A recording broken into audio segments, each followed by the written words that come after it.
Magandang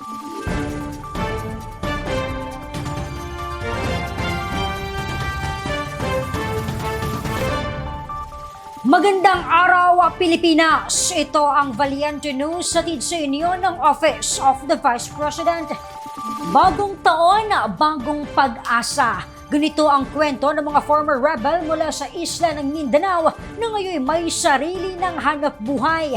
Ang nasabing grupo ay kabilang sa mga beneficiaries ng programang Magnegosyo Taday ng OVP. Si Jera Gomez sa report. Mahigit 200 na mga manok na ang inaalagaan at pinapalaki sa poultry farm na ito sa loob mismo ng 403rd Infantry Brigade sa probinsya ng Bukidnon.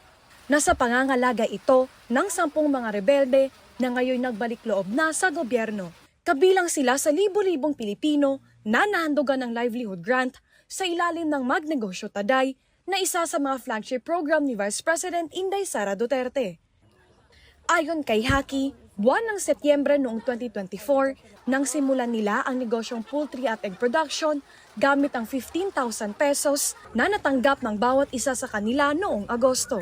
Sa permero, medyo lisod yun siya kay dili man maanad ning manok nga mo mahadlok man ni sa tao. O nya kung imong butangan og bahog, lisod kaayo. Ang uban mo diri sa silong ra dili mo saka.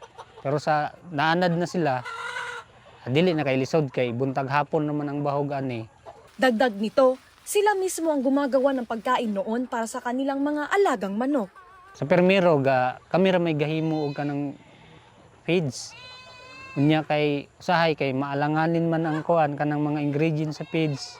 Ugay maabot mo tong nagpalit na lang mi dayon og feeds dayon. Dayon ang proseso ana napoy mga gipalit nga mga vitamins.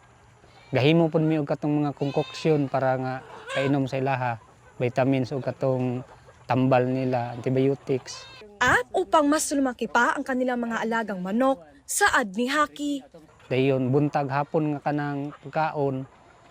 Dayon say pa-snack na mo ni og gudto kay gutomon mo ni sila.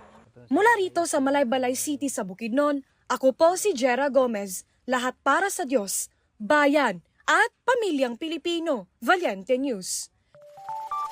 Diskarte ng MTD beneficiary sa pagpapalaki ng kanilang mga alagang manok, abangan sa susunod na episode. Ako si Claudette Loreto para sa makabuluhan, naninindigan at matapang na mga ulat at impormasyon. Maraming salamat!